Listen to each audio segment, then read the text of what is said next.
Hello नमस्कार श्री स्वामी समर्थ। स्वागत आहे तुम्हा सगळ्यांचं माझ्या यूट्यूब चॅनलवरती। आजचा दिवस तुम्हा सर्वांना खूप छान सुखाचा आणि आनंदाचा जाऊ देत हीच मी स्वामींच्या चरणी प्रार्थना करते आणि आजच्या व्हिडिओला सुरुवात करते। पण त्या अगोदर तुम्ही माझ्या चॅनलवरती जर नवीन असाल तर चॅनलला सबस्क्राइब नक्की करा। त्याचबरोबर कमेंटमध्ये श्री स्वामी समर्थ लिहायला अजिबात विसरू नका।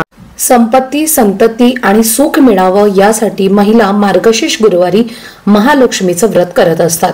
मार्गशीर्ष हा महिना श्रावण महिना इतकाच पवित्र महिना मानला जातो, तर हा संपूर्ण महिना भगवान विष्णू आणि माता लक्ष्मी यांना समर्पित असतो। 5 डिसेंबरला सुरू झालेला मार्गशीर्ष गुरुवारचं उद्यापन हे मार्गशीर्ष महिन्याच्या शेवटच्या गुरुवारी केलं जातं। मार्गशीर्ष गुरुवारचं शेवटचं व्रत हे 26 डिसेंबरला म्हणजे उद्या असणार आहे। तर हा मार्गशीर्ष महिन्यातला शेवटचा गुरुवार आहे आणि या दिवशी महिला मार्गशीर्ष गुरुवारचं व्रताचं उद्यापन करून हळदी कुंकू करत असतात। त्याचप्रमाणे या दिवशी काही महत्त्वाच्या सेवा आणि उपाय सुद्धा केले जातात। तर आजच्या व्हिडिओमध्ये तुम्हाला मी एक अतिशय प्रभावशाली असा उपाय शेअर करणार आहे, किंवा तुम्ही याला सेवा सुद्धा म्हणू शकता। तर मार्गशीर्ष महिन्याच्या शेवटच्या गुरुवारी तुम्ही उपवास नाही केला तरीही चालेल, पण चिमूटभर कुंकवाचा हा एक अत्यंत प्रभावशाली उपाय करा। तर हा उपाय केल्यामुळे कितीही कठीणातील कठीण इच्छा ही तुमची पूर्ण होईल। घरातील सर्व दुःख दारिद्र्य अडचणी या नष्ट होऊन कुटुंबाची अगदी भरभरून प्रगती होईल। घरामध्ये अखंड लक्ष्मी नांदेल, प्रत्येक कामामध्ये तुम्हाला यश मिळेल। तर असा हा एक उपाय तुमच्यासोबत मी आजच्या व्हिडिओमध्ये शेअर करणार आहे, त्यामुळे व्हिडिओ हा स्किप न करता शेवटपर्यंत नक्की पहा, जेणेकरून तुमच्यापर्यंत योग्य ती माहिती पोहोचेल। आणि तुम्ही माझ्या चॅनलवरती जर नवीन असाल तर चॅनलला पण लगेच सबस्क्राइब करा आणि बेल आयकॉनला पण प्रेस करा, म्हणजे मी जेव्हा कधीही नवीन व्हिडिओज अपलोड करेन त्याचं नोटिफिकेशन सर्वात आधी तुम्हाला मिळेल आणि तुमचा एकही व्हिडिओ हा मिस होणार नाही। तर आजच्या व्हिडिओमध्ये तुम्हाला मी जो उपाय सांगणार आहे, तर हा उपाय तुम्ही दिवसभरामध्ये कधीही करू शकता। अगदी सकाळपासून ते संध्याकाळपर्यंत जेव्हा केव्हा तुम्हाला वेळ मिळेल तेव्हा त्या वेळेमध्ये तुम्हाला हा उपाय करायचा आहे। तर तुम्ही मार्गशीर्ष महिन्यातला गुरुवारचं व्रत करत असाल नसाल तरी सुद्धा तुम्हाला हा उपाय अवश्य करायचा आहे। जर तुम्ही मार्गशीर्ष महिन्यातल्या गुरुवारचं व्रत केलेलं नसेल आणि जर तुम्ही हा कुंकवाचा एक उपाय जर केला तर तुम्हाला संपूर्ण मार्गशीर्ष गुरुवारच्या व्रताचं फळ प्राप्त होईल। साक्षात माता लक्ष्मी तुमच्यावरती प्रसन्न होईल आणि तुमच्या सर्व इच्छा मनोकामना या पूर्ण होतील। त्याचबरोबर जर तुमच्या घरामध्ये सुतक असेल तर हा उपाय तुम्ही चुकूनही करू नका। घरातल्या स्त्रीला मासिक धर्म असेल तर ती स्त्री सोडून घरातल्या कोणत्याही व्यक्तीने हा कुंकवाचा उपाय केला तरी सुद्धा चालेल। तर मार्गशीर्ष महिन्यामध्ये आपण मनोभावे महालक्ष्मीची पूजा करत असतो। महालक्ष्मी धनाची देवता आहे। जर आपण मार्गशीर्ष महिन्यामध्ये मनोभावे व्रत करून महालक्ष्मी देवीची पूजा केली तर ती प्रसन्न होते आणि घरामध्ये सुख शांती समृद्धी ही नांदायला सुरुवात होते।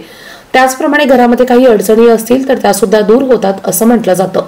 आणि या व्रतासोबतच आपण जर काही महत्त्वाच्या सेवा केल्या तर त्या सेवेचा आपल्याला त्वरित फळ हे प्राप्त होतं। तर आपल्याला मार्गशीर्ष महिन्यातील शेवटच्या गुरुवारी उद्या महालक्ष्मीला कुंकुमार्चन करायचं आहे, म्हणजे कुंकू अर्पण करायचं आहे। आणि जर आपण या दिवशी महालक्ष्मी मातेला कुंकुमार्चन केलं तर ती प्रसन्न होते। कुंकुवामध्ये शक्तित्व आकृष्ट करण्याची क्षमता जास्त असते आणि म्हणून देवीच्या मूर्तीला कुंकुमार्चन केल्यानंतर ती जागृत होते असं म्हटलं जातं। जागृत मूर्तीतील ही शक्ती तत्व कुंकुवामध्ये येतं आणि नंतर ते कुंकू आपण आपल्या कपाळावरती लावल्यामुळे त्यातील देवीची शक्ती आपल्याला प्राप्त होत असते। तर मूळ कार्यरत शक्ती तत्वाची निर्मिती ही लाल रंगाच्या प्रकाशातून झालेली आहे आणि म्हणूनच या दिवशी आपल्याला माता लक्ष्मीला प्रसन्न करून घेण्यासाठी कुंकुमार्चन जे आहे तर ते करायचं आहे। आता ते कशा पद्धतीने करायचं आहे तर हे तुम्हाला सविस्तरपणे मी पुढे व्हिडिओमध्ये सांगणारच आहे। तर सर्वप्रथम तुम्हाला मार्गशीर्ष महिन्यातल्या शेवटच्या गुरुवारी दिवशी सफला एकादशी आहे, गुरुवार आहे, त्यामुळे सकाळी अगदी ब्रह्ममुहूर्तावरती उठण्याचा जास्तीत जास्त प्रयत्न करायचा आहे। उठल्यानंतर स्नान करायचं आहे। पाण्यामध्ये चिमूटभर हळद टाकायची आहे, थोडंसं खडे मीठ टाकून तुम्हाला स्नान करायचं आहे। यानंतर स्वच्छ कपडे परिधान करायचे आहेत। या दिवशी तुम्ही चुकून पण काळ्या रंगाचे कपडे परिधान करू नका। शक्य असेल तर लाल रंगाचे किंवा पिवळ्या रंगाचे कपडे परिधान करण्याचा जास्तीत जास्त प्रयत्न करा। त्यानंतर आपल्याला आपलं देवघर स्वच्छ करायचं आहे, गंगाजल शिंपडून पुसून घ्यायचं आहे, देवघरातल्या देवांची पूजा अर्चा करून घ्यायची आहे आणि त्यानंतर हा उपाय तुम्ही दिवसभरामध्ये घरामध्ये कधीही करू शकता। आता कुंकुमार्चन करण्यासाठी आपल्या देवघरामध्ये माता लक्ष्मीची मूर्ती असायला हवी। जर तुमच्याकडे माता लक्ष्मीची मूर्ती नसेल तर तुम्ही अन्नपूर्णा मातेची मूर्ती सुद्धा घेऊ शकता आणि जर तीही नसेल तर तुम्ही श्रीयंत्र असेल तर त्या श्रीयंत्र सुद्धा घेऊ शकता। तर आता या 3 पैकी तुमच्याकडे काही सुद्धा नसेल तर तुम्ही कुंकुमार्चन करण्यासाठी एक नवीन कोरी करकरीत अशी सुपारी घ्यायची आहे आणि सुपारी घेताना पूजेमध्ये आधी ती वापरलेली नसावी, नवीनच सुपारी तुम्हाला घ्यायची आहे। कुठेही खराब झालेली किडलेली सुपारी घेऊ नका। तर यानंतर तुम्हाला काय करायचं आहे, एक स्वच्छ ताम्हण घ्यायचं आहे, आसन घ्यायचं आहे बसण्यासाठी, ताम्हण आपल्या समोर ठेवायचं आहे आणि त्यानंतर तुमच्याकडे जी मूर्ती असेल किंवा सुपारी तुम्ही घेतलेली असेल तर ती त्या ताम्हणामध्ये सर्वप्रथम ठेवायची आहे। त्यावरती पंचामृताने त्यानंतर स्वच्छ पाण्याने अभिषेक करायचा आहे। ती मूर्ती किंवा ती सुपारी तुम्हाला स्वच्छ पुसून घ्यायची आहे आणि त्यानंतर पुन्हा जो ताम्हण आपल्याला घेतलेला आहे तर तो स्वच्छ करून घ्यायचा आहे। तुमच्याकडे नवीन ताम्हण असेल तर ते सुद्धा तुम्ही घेऊ शकता।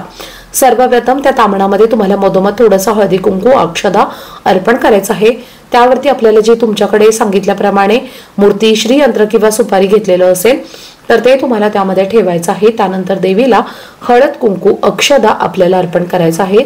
लाल रंगाचं फूल आपल्याला अर्पण करायचं आहे। धूप दीप अगरबत्ती तुम्हाला ओवाळून घ्यायची आहे। कुंकुमार्चन करण्यापूर्वी तुम्हाला शुद्ध गाईच्या तुपाचा एक दिवा हा प्रज्वलित करून घ्यायचा आहे आणि यानंतर आपल्याला कुंकू लागणार आहे। थोडंसं कुंकू एखाद्या वाटीमध्ये तुम्हाला घ्यायचं आहे आणि तुमच्या उजव्या हाताच्या मृग मुद्रेने म्हणजेच उजव्या हाताचा अंगठा आणि मधलं बोट आणि करंगळी जवळचं बोट म्हणजेच अनामिका, तर या 3 बोटांनी तुम्हाला कुंकू त्या वाटीमधनं घ्यायचं आहे आणि देवीच्या पायापासून ते डोक्यापर्यंत अर्पण करायचं आहे, म्हणजेच वाहत जायचं आहे। म्हणजे पायापासून थोडं थोडं कुंकू हे अर्पण मस्तकापर्यंत अर्चन करायचं आहे। तुम्हाला इतका कुंकू अर्पण करायचा आहे की जे कुंकू देवीच्या मस्तकापर्यंत येईल इतका कुंकू तुम्हाला अर्पण करायचं आहे।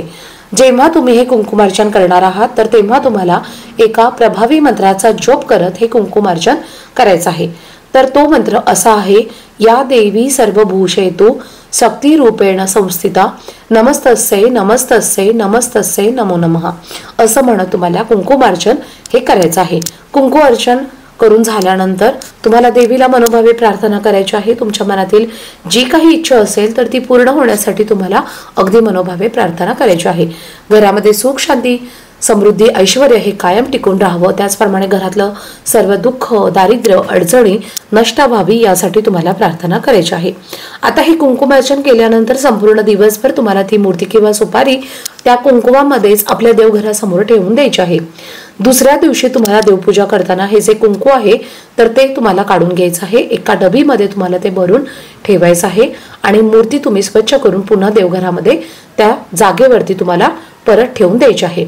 जेव्हा तुम्ही काही महत्त्वाच्या कामासाठी बाहेर जाता तेव्हा हे अर्पण केलेलं कुंकू तुम्ही त्या डबीमध्ये भरून ठेवलेलं आहे, तर त्या कुंकवाचा एक तिलक तुम्हाला तुमच्या कपाळावरती लावून जायचं आहे। ज्या कामामध्ये तुम्ही जात आहात तर त्या कामामध्ये तुम्हाला 100% यश मिळेल। जर तुमची मुलं परीक्षेला जात असतील तर किंवा मुलं शाळेत जात असतील तर मुलांच्या कपाळावरती दररोज एक तिलक कुंकवाचा लावत जा, त्यामुळे मुलांना परीक्षेत नोकरीमध्ये यश मिळत असतं। या कुंकुमामध्ये एक दैवी शक्ती असते आणि या दैवी शक्तीचा आपल्याला प्रत्येक चांगल्या कामासाठी फायदा होत असतो। म्हणून तुम्ही हे कुंकू मार्गशीर्ष महिन्यामध्ये अजूनही उपाय जर तुम्ही केलेला नसेल तर उद्या 26 डिसेंबरला शेवटचा गुरुवार आहे आणि अत्यंत प्रभावी हा उपाय आहे। हा उपाय तुम्ही नक्की करा। तुम्ही जरी व्रत करत असाल किंवा नसाल तरी सुद्धा तुम्हाला हा एक अत्यंत प्रभावी उपाय अवश्य आपल्या घरामध्ये करायचा आहे किंवा तुम्ही याला सेवा सुद्धा म्हणू शकता। आता सांगितल्याप्रमाणे त्या बोटांनी तुम्हाला कुंकुमार्चन करणं शक्य नसेल तर तुम्ही तुमच्या उजव्या हाताच्या 5ही बोटांचा वापर करून कुंकुमार्चन केलं तरीही चालेल। आजचा व्हिडिओ जर तुम्हाला आवडला असेल, माहितीपूर्ण वाटला असेल तर व्हिडिओला जास्तीत जास्त लाईक शेअर आणि चॅनलला सबस्क्राईब नक्की करा। भेटूयात पुढच्या व्हिडिओमध्ये, तोपर्यंत सर्वांना श्री स्वामी समर्थ।